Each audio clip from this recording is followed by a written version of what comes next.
Assalamualaikum warahmatullahi wabarakatuh. Selamat pagi dan salam sejahtera untuk kita semua. Yang saya hormati Bapak dan Ibu dosen mata kuliah Bahasa Indonesia. Terima kasih atas waktu dan kesempatannya. Perkenalkan, nama saya Yudis Febrian dengan NIM 190241110. Pada kesempatan kali ini, saya akan mempresentasikan hasil karya ilmiah saya yang berjudul Pemanfaatan Sampah Plastik di ITB Kampus Jatinangor sebagai bahan dasar pembuatan paving block ramah lingkungan. Sebelum itu, di sini saya akan menjelaskan terlebih dahulu mengenai latar belakang yang saya bawa. Judul ini saya angkat karena saya melihat langsung permasalahan yang terjadi di sekitar kampus, di mana limbah plastik masih menjadi salah satu jenis sampah yang cukup dominan dan belum dikelola secara optimal.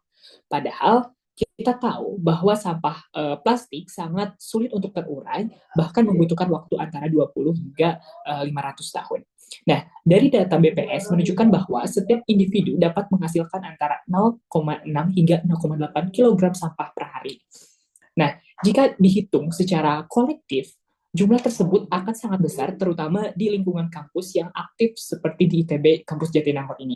Oleh karena itu, perlu adanya inovasi yang tidak hanya menyelesaikan masalah sampah plastik, tetapi juga menyelesaikan ataupun menghasilkan produk yang bermanfaat dan bernilai guna. Salah satu solusi yang ditawarkan adalah dengan mengolah sampah plastik menjadi vaping block yang ramah lingkungan ini. Dari latar belakang tersebut, saya merumuskan rumusan masalah dan tujuan penelitian kali ini, di mana rumusan masalah tersebut ingin saya jawab. Yang pertama adalah bagaimana proses pengolahan sampah plastik di ITB Kampus Jatinangor menjadi vaping block ramah lingkungan. Kemudian yang kedua adalah bagaimana kualitas fisik dan daya guna vaping block ramah lingkungan yang terbuat dari sampah plastik di ITB Kampus Jatinangor ini. Tujuan dari penelitian ini tentunya adalah untuk menjawab dua pertanyaan tersebut. Saya ingin memastikan bahwa setiap proses daur ulang sampah plastik bisa dilakukan secara efektif serta menghasilkan vaping block yang benar-benar dapat digunakan dalam skala kampus dan memiliki daya tahan yang baik. Penelitian ini saya harapkan memiliki dua manfaat utama, di mana yang pertama adalah untuk manfaat teoritis, yaitu dapat memberikan kontribusi terhadap pengembangan ilmu dan pengetahuan di bidang pengelolaan sampah dan konstruksi yang berkelanjutan, terutama sampah plastik ini, di mana yang kedua adalah manfaat praktis, yaitu ingin memberikan solusi konkret bagi pihak kampus maupun masyarakat umum dalam pengelolaan limbah plastik, serta menjadi contoh implementasi teknologi ramah lingkungan yang bisa ditiru oleh instansi lain. Pada penelitian kali ini, saya memfokuskan penelitian pada penggunaan sampah plastik berjenis PET dan LDPE, yang mana jenis plastik inilah yang paling cocok digunakan sebagai bahan utama dalam pembuatan vaping block ramah lingkungan. Kemudian, penelitian ini juga difokuskan untuk diimplementasikan di daerah kampus ITB Jatinangor.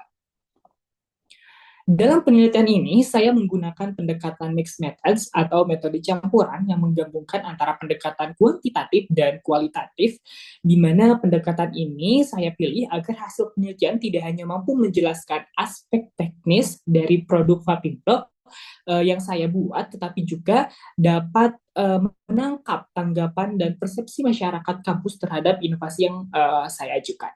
Dari sisi kuantitatif, di sini saya melakukan eksperimen mulai dari proses pemilihan dan pencucian sampah plastik dari berjenis PET dan LDPE ini, pencacahan, peleburan, pencampuran dengan agregat seperti pasir, hingga pencetakan dan pengujian kekuatan fisik vaping block, di mana pengujian yang saya lakukan ini mencakup uji kuat tekan, dan daya serap air. Nah, yang merupakan indikator penting dalam menilai kualitas vaping block secara struktural. Nah, sementara dari sisi kualitatif, saya melakukan observasi langsung terhadap sistem pengelolaan sampah yang ada di ITB Kampus Jatinangor, serta melakukan survei untuk mengetahui perspektif ataupun persepsi sivitas akademika terhadap vaping block berbahan dasar limbah plastik ini. Survei ini mencakup pertanyaan terkait dengan ketertarikan terhadap produk, preferensi warna dan bentuk, serta ekspektasi harga dan daya tahan.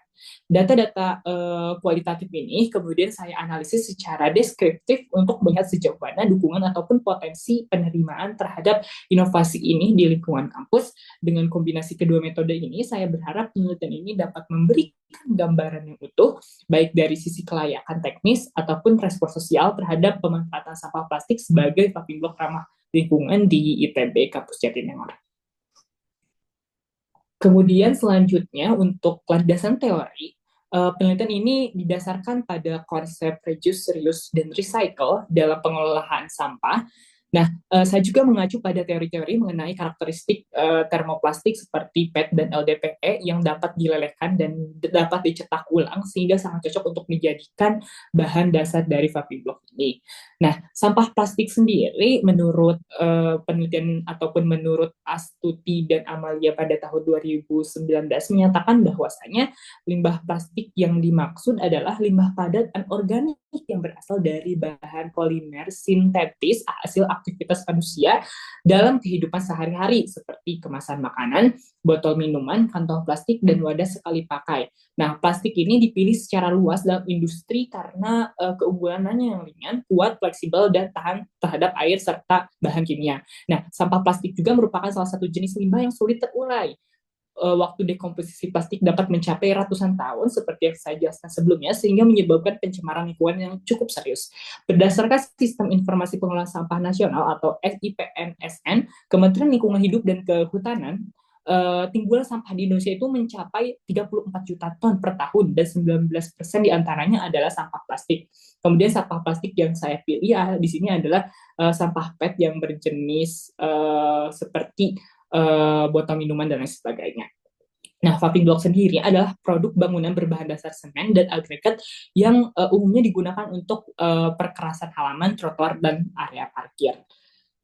Kemudian, berdasarkan hasil eksperimen yang telah saya lakukan, di sini hasil penelitiannya adalah Vaping Block berbahan dasar sampah plastik berjenis PET ataupun LDPE ini berhasil diproduksi melalui serangkaian proses seperti yang dapat dilihat di gambar bahwasanya mulai dari proses pemilahan, pencucian, pencacahan, peluburan, pencampuran dengan agregat hingga pencetakan dan pengujian kembali apakah layak atau tidak. Nah, hasil dari uji kuat tahan menunjukkan bahwasanya Vaping Block ini memiliki kekuatan yang cukup baik untuk digunakan pada area non struktural seperti jalur pejalan kaki, taman kampus. Nah, selain itu daya serap airnya pun cukup baik yang menunjukkan ketahanan terhadap cuaca dan air.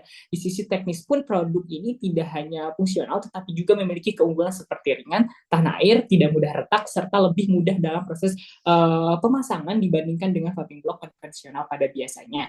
Dari hasil survei pun terdapat Sivitas Akademik ITB Kampus Jatinangor sebagai besar responden menyambut positif inovasi ini.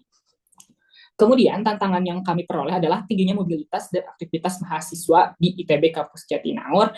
Hal ini menyulitkan proses pemasangan Vaping Block dalam skala besar karena akan berdampak pada lalu lintas pejalan kaki dan kendaraan di lingkungan kampus. Oleh karena itu diperlukan strategi pemasangan